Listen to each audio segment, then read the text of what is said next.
All right. In 3, 2, 1.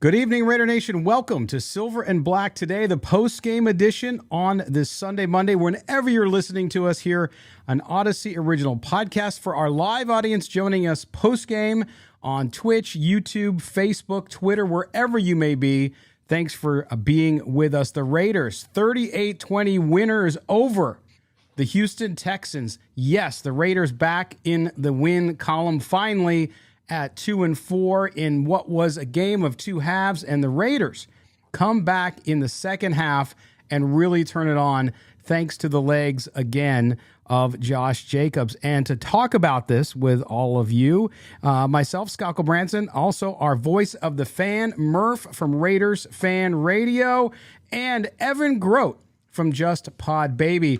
Guys, what a game. Murf, we're going to start with you because we always love to start these post-game shows. Voice of the fan, give us your initial reaction. How are you feeling? I think I have a clue how you're feeling. Yeah, I think we're going to win the Super Bowl. I mean, I'm pretty sure that that's the way this thing is going to go.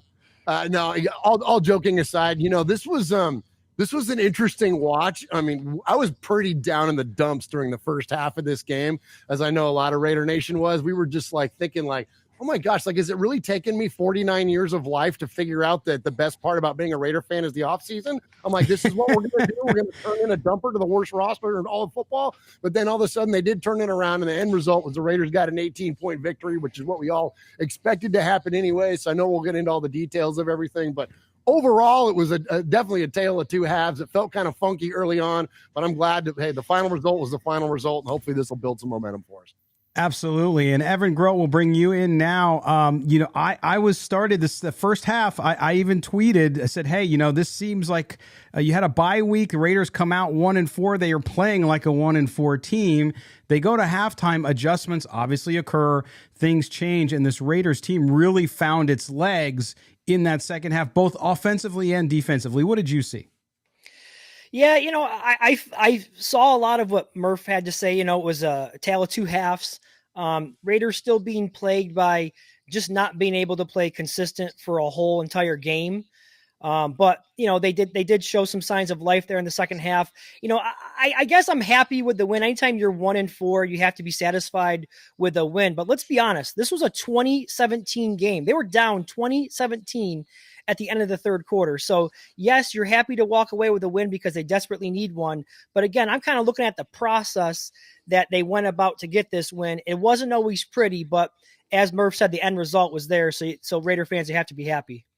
Yeah, and Murph, let's talk a little bit about that, because if you look at this team, you look at Josh Jacobs, the legs of that young man, his line on the day. Are you ready for this?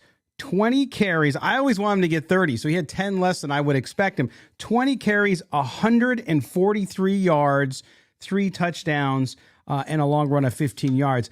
Listen, Josh Jacobs is a man he seems like he's playing for something, not only for his team, but hey, they didn't give him his fifth-year option. He's playing for a contract, and oh boy, is he earning his money right now. Absolutely. And, I can't wait to go back and look through the stats. I know I dabbled a little bit on Twitter, a little more on Twitter today during the first half than I normally would, because it was just like, you know what I mean? So, but I did see a few flashes, a few tweets. I want to go back and read through more, and just about the significance of what Josh Jacobs is doing. Even CBS threw up a little shot there about the similarity between Josh Jacobs's early time with the Raiders and Marcus Allen's. And when you start talking about comparing to Marcus Allen and we're not talking about a year or two, we're talking about now a 4-year span where, I mean, that's pretty impressive. I mean, Marcus Allen's, not even arguably to me, he's the greatest running back Raiders have ever had. So you start having those kind of conversations, that's pretty significant. And I know that Josh is also setting some other pacing and precedent that has not been seen for a Raiders running back for a very long time, because we've had great running backs since Marcus Allen, but they've all been kind of short-lived. Tyrone Wheatley, Charlie Garner. We've kind of gotten these guys in from other places, and they would have like 2 or 3 good years. Napoleon Kaufman had some great years, of course, but like Josh Jacobs is doing it from day one. And, I think it's I mean, obviously, like you said, he's playing for something bigger. Hopefully the Raiders will be able to give him that contract. And I'm thinking like a 3-year deal is a very, very fair thing right now for what this young man's going to be outputting. We know we're going to have money next year to do it. Yeah, but that's an interesting point you bring up, and we're staying on the positive because it's such a great game for this team to come out of this bye and win like they did. So Josh Jacobs, I saw a lot, Evan, of people on social media during the game with memes and GIFs with money being thrown at Josh Jacobs. Clearly having a great year. So far his best year ever as a pro, right? Which you love to see. And so now we're getting the pay the man stuff. And so he's clearly earning what he's making now and helping himself for his future deal. I think it's a little premature just because of the situation. You don't know what's going on with this team yet. But clearly this guy, if you don't run with Josh Jacobs, and to me, I think that's where the Raiders sometimes get in trouble, and we saw it in the first half, is when they go away from the run, it starts and ends with Josh Jacobs right now, Evan. Yeah, absolutely, it does. He is their MVP right now, if you ask me, on either side of the ball. He is just, he's putting this team on his shoulders. And I'm glad you came to me with this idea, because I was thinking about it as the game was finishing up here, and you guys were talking all about, possibly throwing money at him. He is putting the Raiders front office in a very, very difficult situation. Now it's a good problem to have. Don't get me wrong, but he's probably going to end up having a career year, going well over 1,000 yards, over double-digit touchdowns. So on a contract year, do you decide to pay him, give him big money for a running back? Although if you look at big picture, of his career, he hasn't been healthy as much as you would like. So it is going to be very, very interesting to see how this all plays out. But, it's good for the Raiders right now. And that's really what we need to focus on right now. We can talk about the future and the offseason and contracts and all that at another time. But, just looking ahead, it's going to be very interesting to see how that plays out. Well, Can I shout out one other little thing too? Yes, please do. Amik Robertson with the crown on Josh Jacobs. I thought that was some amazing smack talk, because you talk about Alabama running backs, it's all about King Henry in the NFL. And so for Amik Robertson to go over there and crown him, I thought that was pretty sick. It was. And Murf, I'll tell you what, listen, this team and this player, look, you don't get your 5th-year option, and some guys might be disgruntled. Josh Jacobs is focused and working his tail off and helping this team and carrying this team. Listen, Derek Carr had a nice day. Davante Adams had a nice day overall. And this without Darren Waller again, so missing one of their big weapons. But Josh Jacobs and that focus, it's just relentless. The way he's running is phenomenal. And yes, I think you have to be careful with him now, because you got to keep riding him. But at the same time, you have Zamir White, you have Abdullah back there. You need to give them some carries. We saw that a little bit more today, just to spell him, because you need him for the rest of that season. Yeah, absolutely. It's a long way to go, right? And we've heard going into this thing, we knew it was going to be a running back by committee. That's what we were told anyways. Of course, but we haven't seen a lot of Amir Abdullah. We haven't seen a lot of Zamir White. We haven't seen a lot of these guys. Brandon Bolden. We got an awful lot of running backs, but we haven't seen it. The committee is Josh Jacobs. So, how durable is he? I don't know. Like you mentioned that there's been some challenges with injury in the past. But 17 games is a long way to go. And if we're going to put the entirety of the spirit of the offense, which is clearly what it was today, onto one guy, onto one running back, and have the full bell cow that you don't really see in the NFL anymore, I don't know. I think that might be a lot to ask of him. So I think that it would be nice if the Raiders found more identity or a deeper identity than just that, because I don't think that's going to be able to last for another 11 weeks. No, it's tough. And Evan, one of the things too that has helped Josh Jacobs, especially the last 3 weeks, nobody's perfect, but that offensive line, again, played better tonight. They got pressure early on, but they adapted. Derek Carr obviously got banged up, was out for one play, got hurt. But then they battened down the hatches, and across the board, Munford played great. Of course, Parham continued to play. Even Alex Bars continued to improve. Maybe Josh McDaniels knows a little bit more than we do about the offensive line, because these guys seem to be gelling. That's a good point. Maybe he does. Maybe that 7-man, 8-man rotation, maybe there's something to it. I think I saw Lester Cotton out there tonight too. So yes, I think they did have 8 offensive linemen play today, but you're right. I mean, it was a big talking point all off season, was the offensive line and how it could possibly hold the offense back. Not the case right now. I mean, say what you want about how they pass protect. I think obviously there's some room for growth there, but as far as the run blocking is going, hats off to those guys. Josh Jacobs is running through some very big holes. He's making a lot of guys miss, but he's running through holes that I think Murf could run through. So hats off to those guys. Hey, and if I'm running behind 45, man, I just might be able to, because Jakob Johnson, man, he's having a heck of a year at fullback. He really is. And one of those unsung heroes. I think you talked about him last time we did a post game after the Monday night loss to the Chiefs, Murf. And I think a lot of people, those guys sometimes go unnoticed because they're not always doing sexy stuff. But if you watch the game and you watch it multiple times like we all do, you appreciate and understand it. Speaking of, let's appreciate Davante Adams, of course. 8 catches, 95 yards.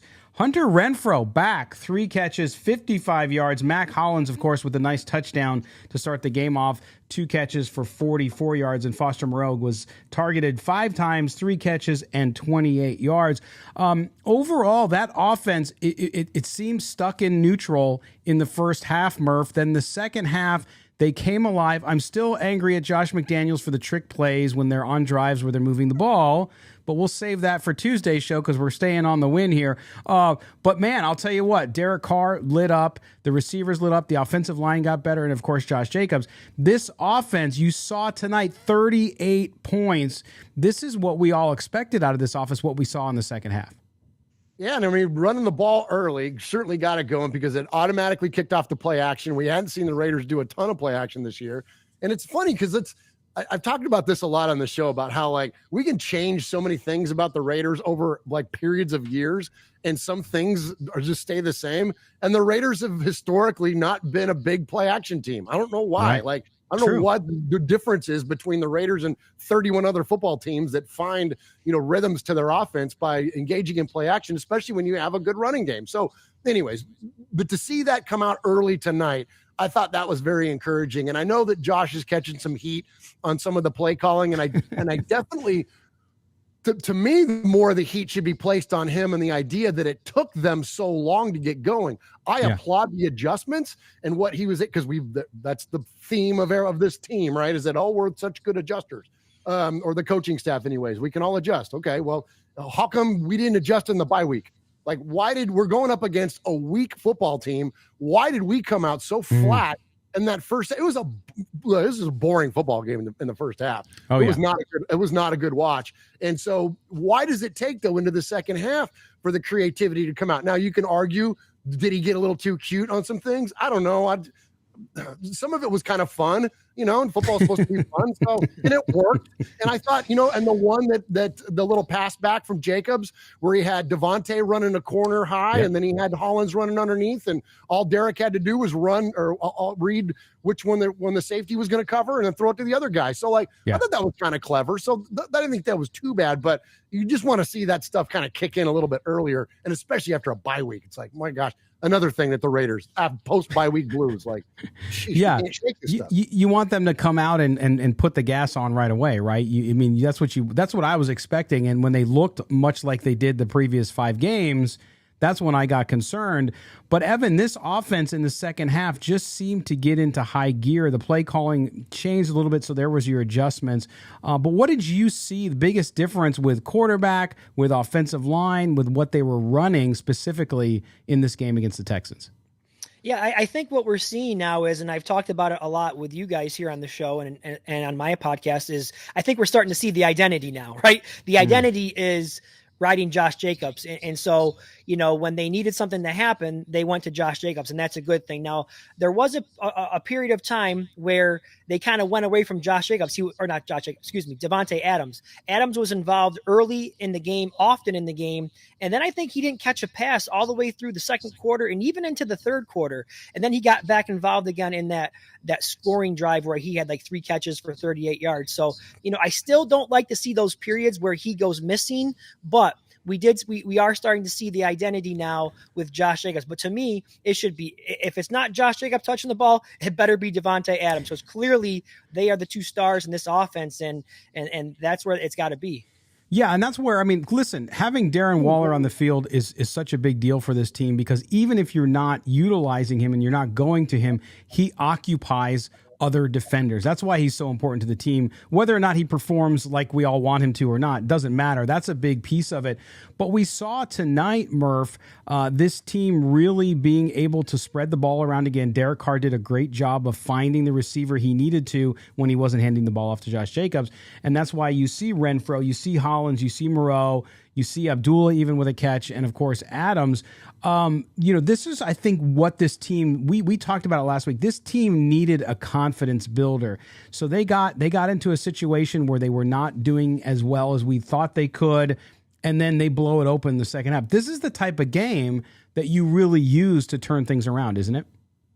Absolutely. And you could see it just build, and that play that where Derek threw it, and they were playing this two deep safety thing for most of the game, and never freaking really challenged the middle of the field. And then all of a sudden Derek pulls the trigger and chucks one to Matt Collins for a touchdown. And you could immediately see their demeanors. Like everybody started lighting up. That confidence had started to build because they could make the play. Now, again, though, my question is, why are we waiting however long? Because it was right before the end of the half. Like, why aren't we doing that stuff earlier in the football game? Again, even the announcers are calling this stuff out, going, yeah, well, here's what they're doing. Well, then how come we're not attacking that? But anyways, the point being is that you could see the momentum build. And I got to think that play alone seemed to be a heck of a catalyst, because, as I believe as Evan mentioned, going into the fourth quarter, we were losing. So it wasn't like we immediately took command of the football game at that point. But I think just demeanor, sideline demeanor. And I'm so huge on that. I love to check out what body language looks like and what communications are looking like. And there was a lot of camaraderie, which frankly, we hadn't necessarily seen that exhibited, whether that's been on. Uh-oh, we lost your audio. All right, well, we'll get Murf back here in a second. I hate that we're not hearing him. Well, Evan, he has a lot to say. He has a lot to say, apparently. He does. I'm trying to point to him so he knows, but he can't tell. Murf, can you hear us? Because we can't hear you. Your audio went out as you were making your final case. Yeah. So it's let me double check. Yeah. Scott, one thing I want to throw out there while we're trying to get Murf back on is one of the things that we have criticized the Raiders offense for has been their play in the red zone. That was not the issue tonight. They got into the red zone 3 different times, and they were able to capitalize on those opportunities and get touchdowns on all 3 of those drives. So I think that was a big, improvement. Talk about coming off the bye week and things that we'd like to see them improve on. They were much better in the red zone, and that definitely makes a big difference in these football games. Well, of course. And I mean, remember that big stretch during the first half, they didn't even get in the red zone. They got the one field goal, but they couldn't even drive the ball. And that's why that second half, when they started driving the ball, you just felt a different sense for how they were going. And that's all the difference. Finding that rhythm. It's been so hard for this team. And I know the blame it on the coaching and the new system and all that kind of stuff. It's probably a conglomeration of all of that. But to see them finally you could see it too, play by play happening. And it really starts to say, okay, now they're starting to get into this rhythm. You feel it even as somebody watching the game, you can feel it. So it's one of those deals where, again, building that confidence was so huge for this team going into that fourth quarter. Yeah, absolutely. Yeah, definitely. I think you nailed it when you said rhythm.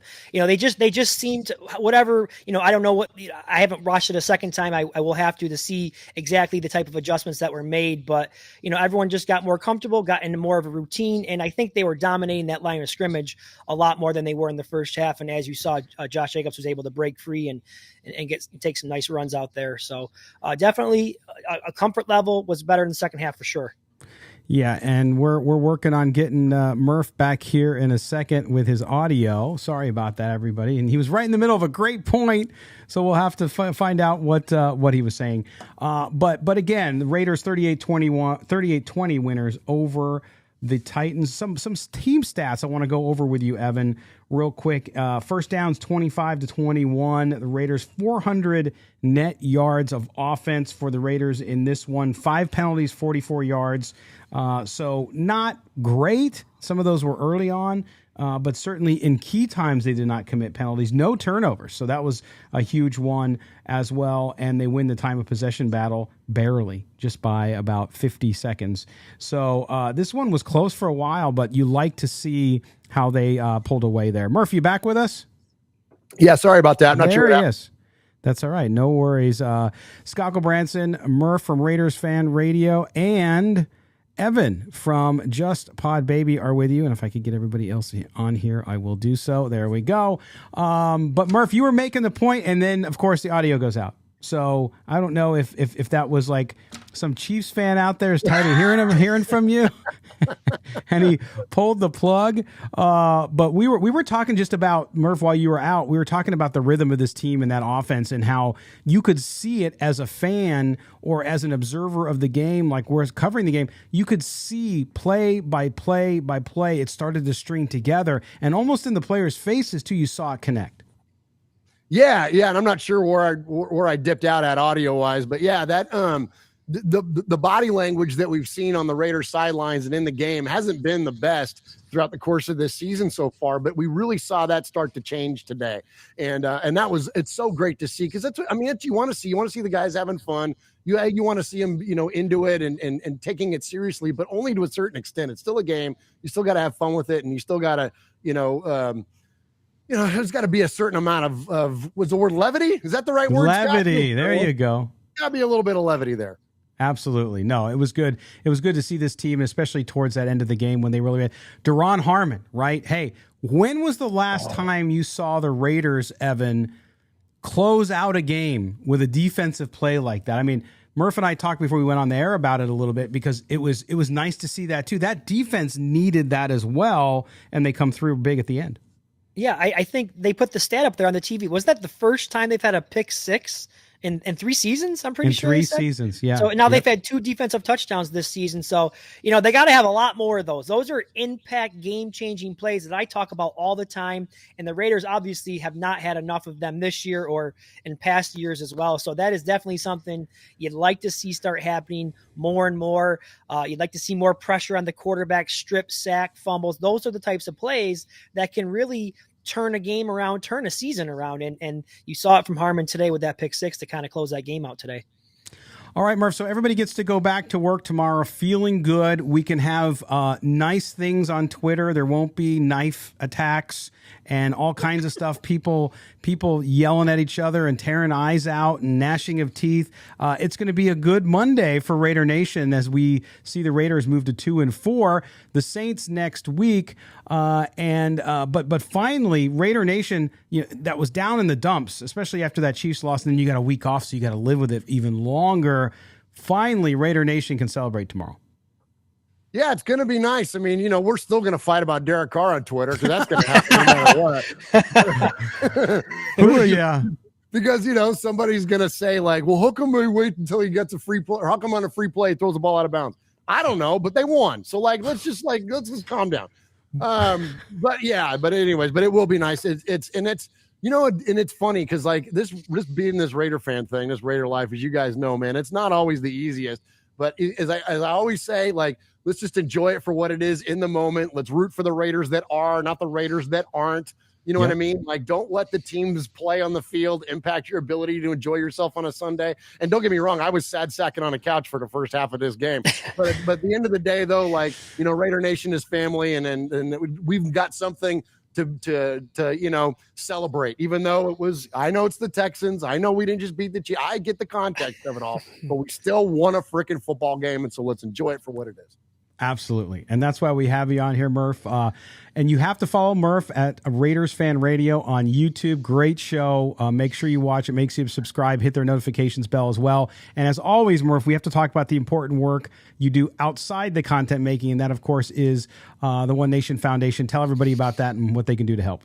Yeah, thank you so much. So we started a nonprofit once we realized we can make money with our show, and we give 100% of that money away. And we're going to present a check to the Fred Biletnikoff Foundation coming up in December. And so Raider Nation, we are in our final push of fundraising for 2022 because anything that we're going to be able to do for the month of October, we know we'll get that in time to be able to give it to the Biletnikoffs. Our goal originally was $8,000 and we've rocketed past that. Awesome. We're hoping to get into 5 figures to present a check to them for. So if you could just help us, go to RaidersFanRadio.com or YouTube.com/RaidersFanRadio on Wednesday nights when we do our show. We're doing some auction items this week. We're giving away a signed Davante Adams jersey. And so get in on that. And then if you just want to donate directly, you can go to OneNationFoundation.net. There's a donate button. You can click on it and the money goes straight to us. Google doesn't take a cut, none of that kind of stuff. It just goes straight to the foundation. And so we thank you to everybody that supported us along the way.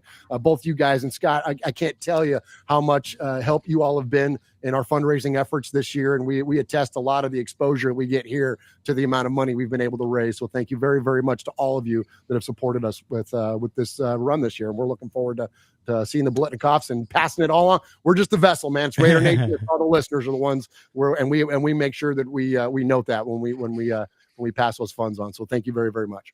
Well, thank you guys and the whole entire crew there at Raiders Fan Radio for what you guys do. And we're certainly happy to keep spreading the word. And we will put links below in the podcast if you're listening to us on Odyssey or if you're watching on YouTube after the show's over, we'll update there with links as well. Murf, I appreciate it, man. We will see you next week. Yeah, let's see. Let's hopefully a big win against the Saints. Let's go. The Saints. There you go. New Orleans. There you go. Murf. Follow him on Twitter @_Murf, MURF. He is out. Thank you very much for being with us, buddy. All right. Thank you, fellas. Have a good night. You too. Take care, Murf. All right. There you go. Murf from Raiders Fan Radio. Always good perspective and just amazing work that he's doing with the One Nation Foundation. So make sure you contribute there. Evan and I are going to be back. We're going to step aside for a quick break. When we come back, we will roll on with our reaction to the Raiders' 38-20 win over the Houston Texans. Don't go anywhere.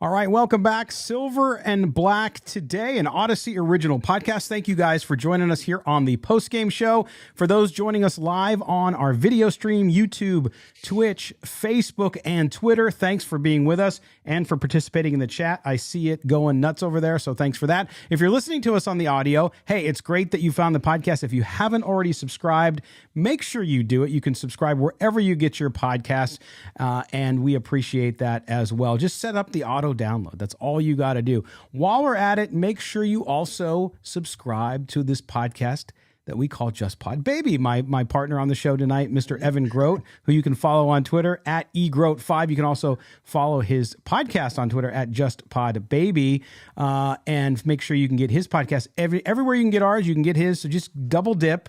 That way you have Raiders content whenever you want it. And Evan does a great job, as always, which is why we have him here on the Postgame Show. All right, Evan, we talk about this game with the Raiders, and we talked at length with Murf about it a little bit. Let's dive into this a little bit.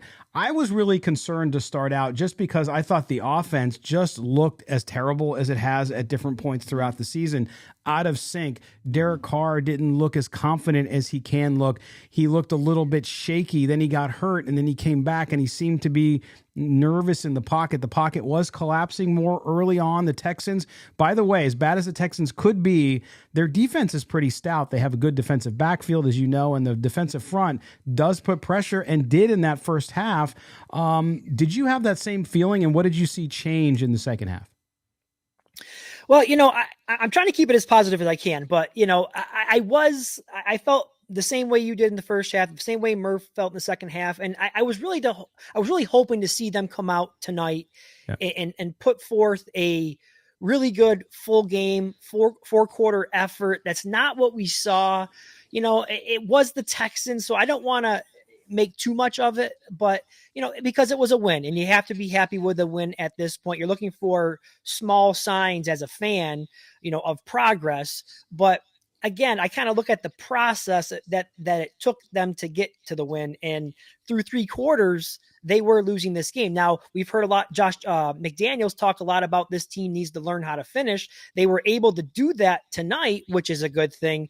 But overall, I thought it was kind of a ho-hum kind of game. I'm not gonna get overly excited about this game. It's a win. It's in the books, and maybe start to look ahead to the Saints here in a couple days. Evan, don't you know we don't allow haters on the show?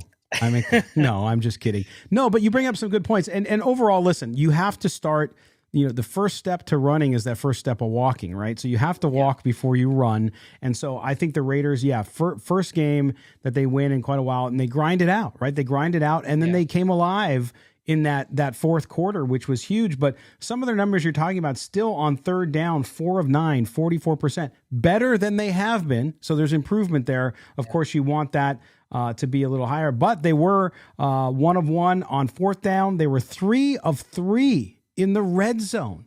That to me is one of the biggest takeaways. And I know they were playing the Texans. This isn't the Chiefs. It's not one of the higher end echelon teams in the AFC. But the fact that they were perfect in the red zone, it took them forever to get some plays into the red zone. But once they got there, they capitalized. Yeah, that was really probably one of the biggest takeaways from the game as far as positives goes. I mean, Josh Jacobs was excellent, don't get me wrong, but the red zone, it's been such a big issue for this team. And again, if they want to try to rattle out, 4 or 5 more wins here and this stretch of games here where the schedule looks a bit more favorable, they're going to have to do much better than they have in the red zone. So today was absolutely a huge step towards doing that. And, you hope that it continues again here in the next couple games. Absolutely. And you look at some of the other numbers as I read them off the screen here. 55 offensive plays. Of course, they netted 400 yards, 65. The Raiders started out slow on offense, right? Again, outside that first big drive. And so they need to increase that. But 7.3 yards per gain in this game on offense, Evan, that is also really great. At the first half, they were talking a lot about Derek Carr not having a pass over 20 yards, all this kind of stuff. Carr came alive with some nice throws in the second half. And then, of course, you had Josh Jacobs. And then even Hunter Renfrow got back in the game and got some receptions. Although I got to send Hunter a text and just say, hey, man, why can't you catch the ball standing? You ever notice Hunter Renfrow, God bless him, he's always got to be jumping on the ground to get the ball, which is really funny. But even when he did it the first time and they didn't touch him and he got back up and ran and gained more yards, shows you what kind of smart football player he was. But it's nice to start to see some of these guys getting back involved. It'll be even better when Darren Waller comes back.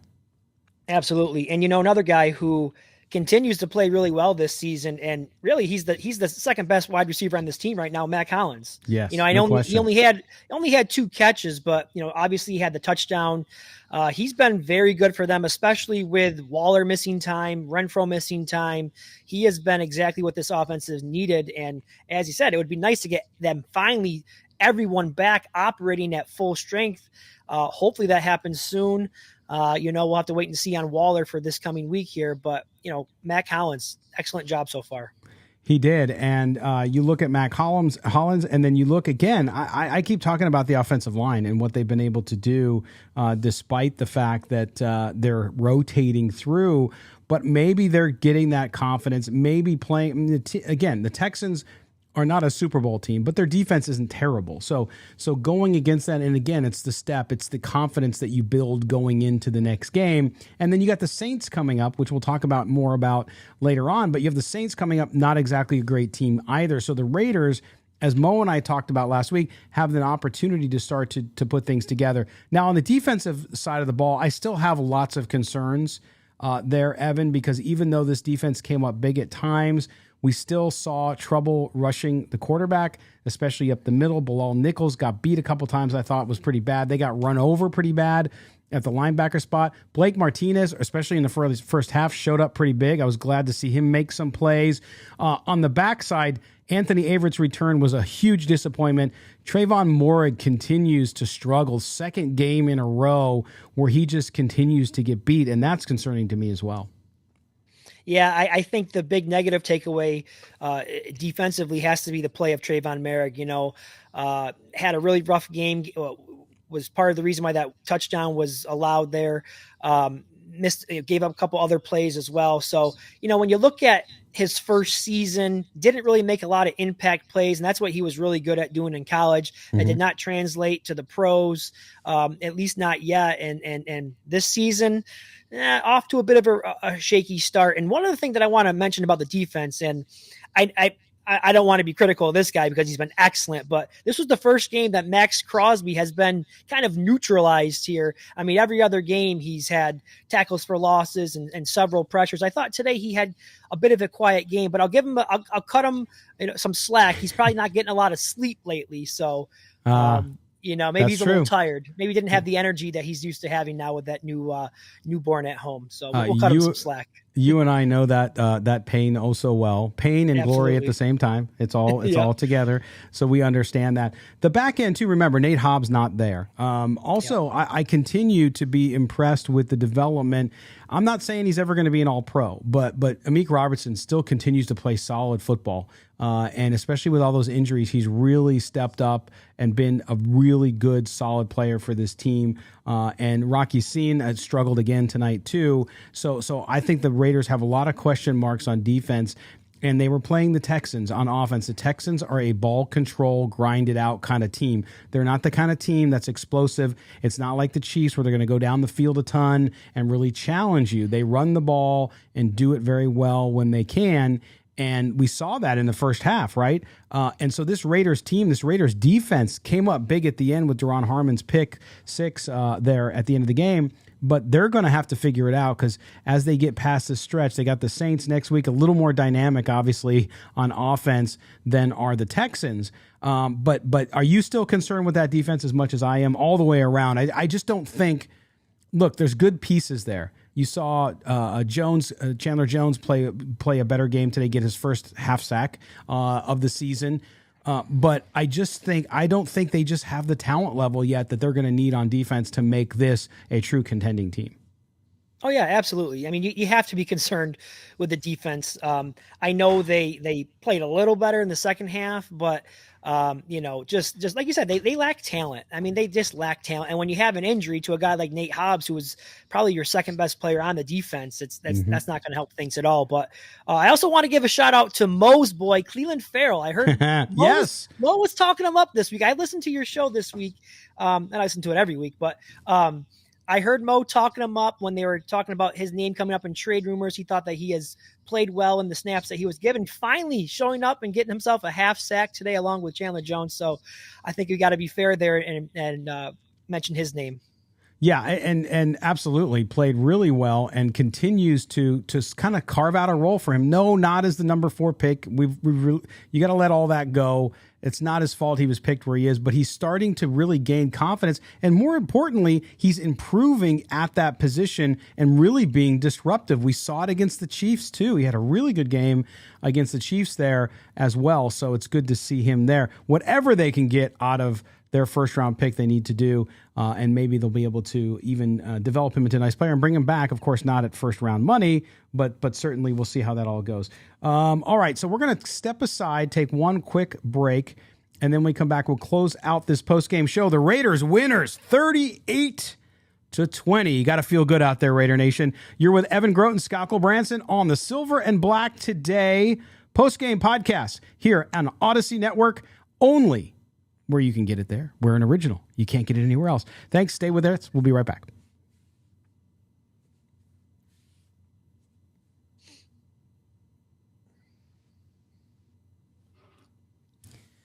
All right, back here on Silver and Black Today, an Odyssey original podcast.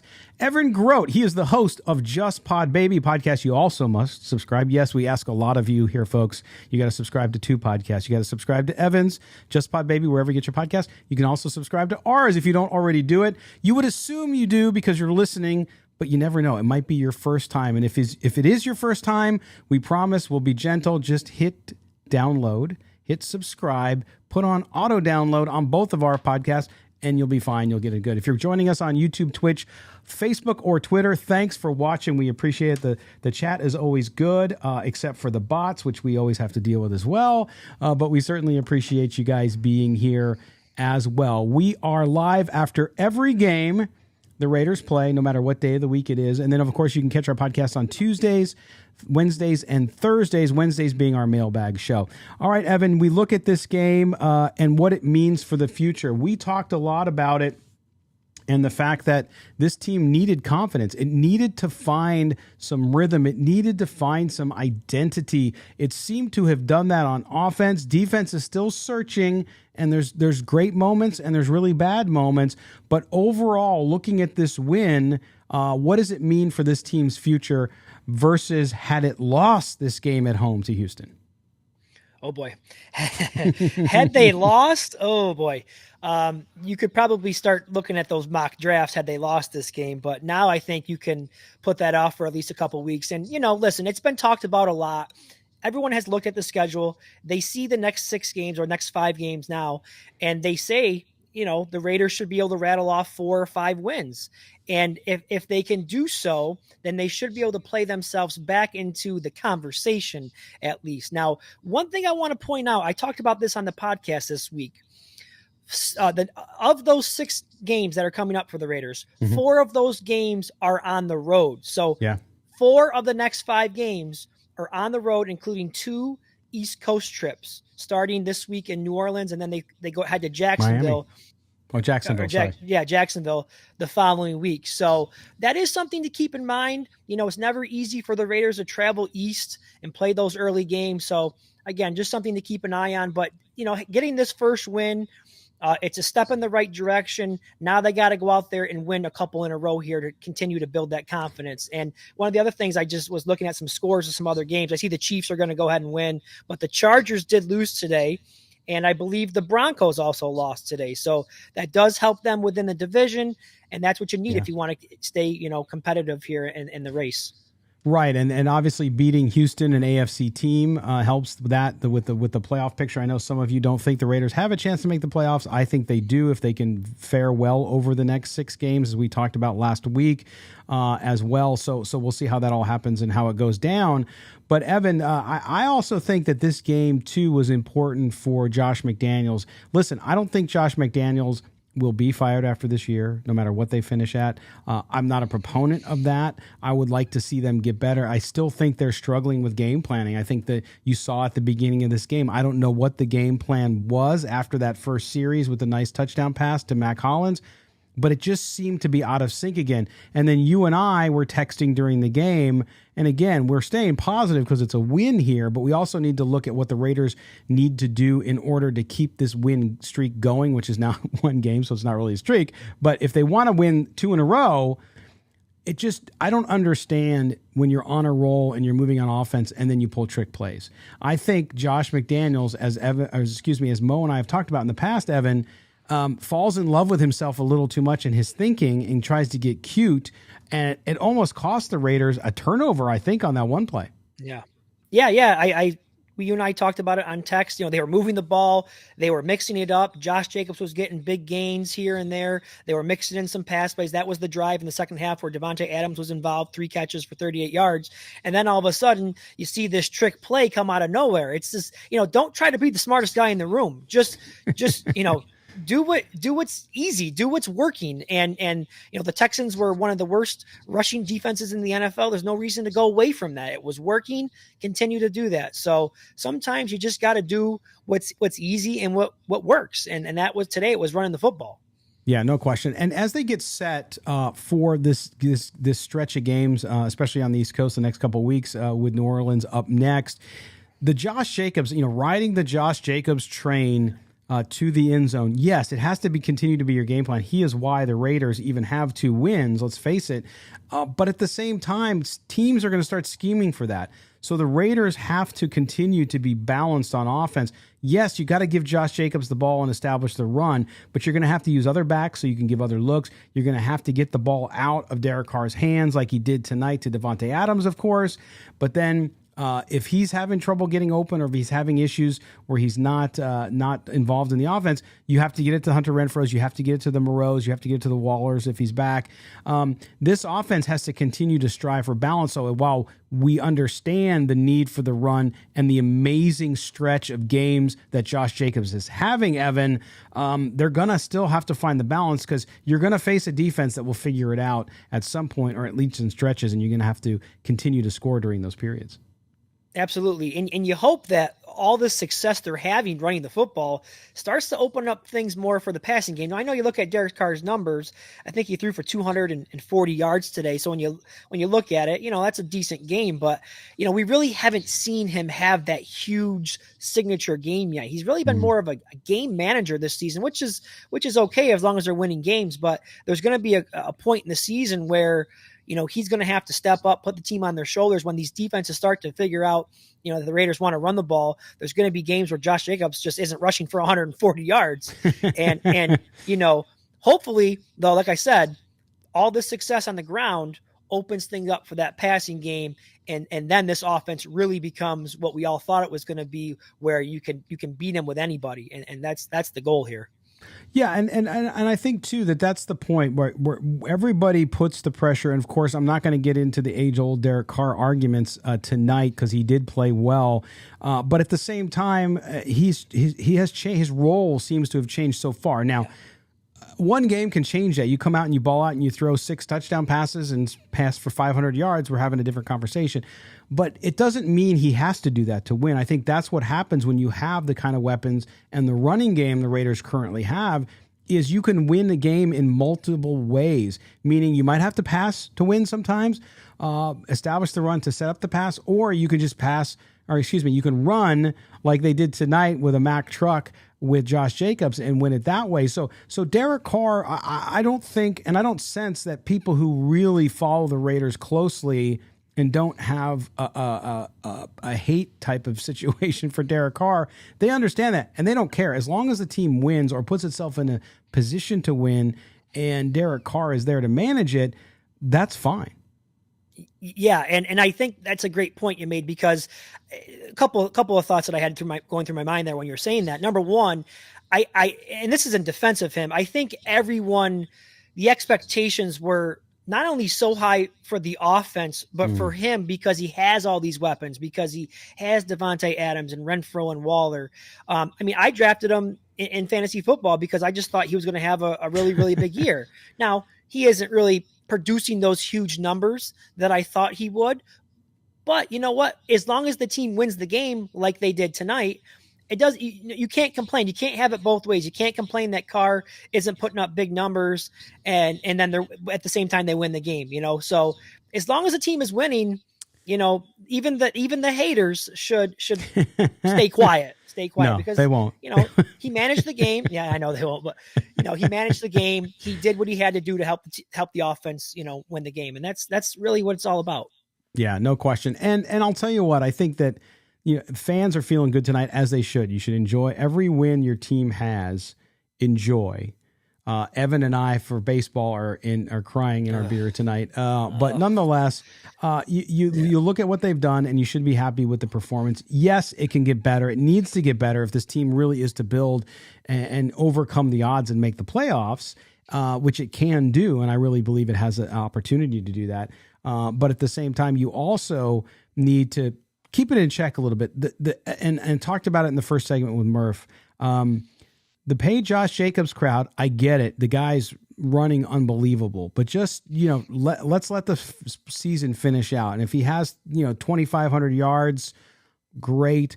You still have a decision to make. And it's great that he's making it difficult for Dave Ziegler to make that decision. But you have to wait to see how the year plays out, because you don't know eventually, do you want to upgrade offensive line? You need to upgrade on defense. You have other issues going on. So let's enjoy Josh Jacobs, not worry about his contract or next year or how much he's making, and just let the kid play football, because he's having a hell of a year. Yeah, that is going to be a huge topic if his trend continues, that is going to be a very, very interesting topic, as I mentioned, because, we have seen there's been some teams that have gone out there and paid these running backs, and it's kind of come back to hurt them a bit. I mean, Christian McCaffrey got paid, and he's had a ton of injuries since he got paid. Todd Gurley. I mean, there's many others that are just slipping my mind right now, but that's kind of been the model now. Ezekiel Elliott, he's another guy, So, the trend has been not to pay running backs, but if you got a running back who's 24 years old, he goes out there and rushes for 1,700 yards and 10 touchdowns and is, your MVP on offense, it's hard to let him go. Right. Exactly. So he's definitely putting them in a very difficult spot, but for this season, it's a great problem to have. It is. And you got to hope. I mean, I believe somewhere that Josh Jacobs, he wants to be, you get drafted by a team. You want to stay with that team. Now, if they don't want you, you leave and you do your thing. It's a business. But I get the sense that he wants to be in Vegas. He wants to be a Raider. He wants to wear the silver and black. And that's, of course, helping him and being a motivation as well. So I'm not saying it won't happen. I just think we got to wait and see how things go, but we'll see. And people saying in the chat, oh, he'll come back for a team-friendly contract. No, not if you have a year like he's having, and you got to set When's up the last family. time you saw a player come back for a team-friendly deal? You just don't see that happening. Derek Carr was supposed to come back for a team-friendly deal too. Exactly. $40 million, So. Yeah, and that's the thing. Listen, it's hard. It's especially for fans, and I know as a fan too. It's a business, and so when they make business decisions, especially guys, I'm not saying he wouldn't take a little less money, but if he has an amazing year and continues what he's doing, and then he hits the market, it's going to be big. And so if you're not going to take 30, 40, 50 million dollars less than somebody else is going to offer you, you're going to take it all. Running back. Especially at running back. And if it's a team that's a contender as well, I mean, you have more incentive as well. So we'll see. But yes, I think he does want to be a Raider, and it's going to be good. But Evan, I mean, Raider fans should feel good about tonight. Yes, there's things they need to work on still in practice. They are professionals, and the coaches are paid for a reason, and they need to do it. But I do think that this team today really did itself a massive favor. It had to win the game at home, especially with the road stretch you're talking about, but it got the confidence. It got some of that identity back on what it needed on offense. It still needs to find it on defense a little bit. They underperformed there, but did enough, especially at the end by closing out the game with Duron Harmon's pick six. But overall, a good win for this team, something to build on. Absolutely. And, you mentioned the defense there. You're looking at the schedule. You've got some offenses that you're going to be facing here that could be some get well. If you're going to get well on defense, there's some good teams coming up to do it against. I mean, the Saints don't exactly have a stellar offense. The Jaguars, I still think they're questionable and inconsistent. Colts following them, and then the Broncos. So, I mean, there is a chance here for the defense to get right in these next 4 to 5 games. So definitely, Raider fans, you should wake up tomorrow morning with a little extra pep in your step for sure. Absolutely. Yep. And that's it's going to be a good time and a good week for Raider Nation as you get set for New Orleans. Also, I'm sure a lot of Raider Nation will be in New Orleans, because if you can get a trip to New Orleans to see your favorite football team, why would you not go? So you'll have to drop us a line and let us know with that one as well. Evan, man, we appreciate you being with us tonight. As always, make sure you subscribe to Just Pod, baby. You can get it anywhere you want, and catching it on, you said Wednesdays now, right, Evan? No, well, I have Thursdays, Fridays? Yeah, Thursdays, usually Thursdays. We got the recap show. I'll put one out tomorrow night, and then usually Thursday night is the preview show. Yep. Yeah, and make sure, I mean, the thing with Evan's show is Evan as a fan does a unique show, right? Murf does a unique show. Evan does a unique show. And so make sure you do it. It's really good stuff. And Evan always gets top-notch guests as well. So make sure you listen to that. And follow him on Twitter @egroat5, and of course @JustPodBaby. Evan, we'll talk to you next time, my man. Appreciate you being with us. Thanks for having me on, Scott. Take care. All right. There you go. Evan Groat from Just Pod Baby. We appreciate him being with us, and we appreciate all of you for being with us after the Raiders' big 38-20. Yes, it's big. When you're 1-4 and you win a game, it's big. And as someone said on the YouTube chat, yes, one game is a streak in the NFL. So you got to love that. And Raider Nation, you get to enjoy your week this week. You don't have to wait a week and a half after the last loss. Instead, you get to stroll into the office tomorrow, a winner wearing your silver and black as the Raiders move to 2-4. New Orleans up next. Up next for us is our show, of course, on Tuesday when Mo Moten, my partner, is back with me. We will talk one last time about the game, as we always do after watching the film, to give you some takeaways on specific players and some other great takeaways that we had from this one, as well as start to look ahead. Start to look ahead at the Raiders versus the Saints and talk about any other roster transactions. And then, of course, on Wednesdays, we have our mailbag show. Make sure you send us some mail. We've been getting mail after losses. I'd love to see some positive. No, we get positive mail too, but drop us a line at mail@silverandblacktoday, mail@silverandblacktoday.com, where we will read your questions and we answer your questions on Wednesday. So please do that. Very popular show. You guys seem to like it, so we will continue to do that as well. And catch us on Thursday, where we start to focus a lot more on the Saints. But we appreciate you being with us here on the Postgame Show. Make sure you subscribe to the podcast on audio. We are an Odyssey original podcast. We're number 3 in the country in podcasts for the NFL on the Odyssey network, just behind the Eagles and the Cowboys podcast. So make sure you subscribe and download those so we can move past them, right? Raiders don't want to lose to Cowboys and Eagles, so help us with that as well. Subscribe on YouTube, Twitch, Facebook, wherever you're watching us on video. We appreciate that as well. For Murf from Raiders Fan Radio, for Evan Groat of Just Pod Baby, I am Scott Gulbransen. This has been Silver and Black Today, the post-game edition. Raiders 38-20 winners, Week 7 over the Houston Texans. Until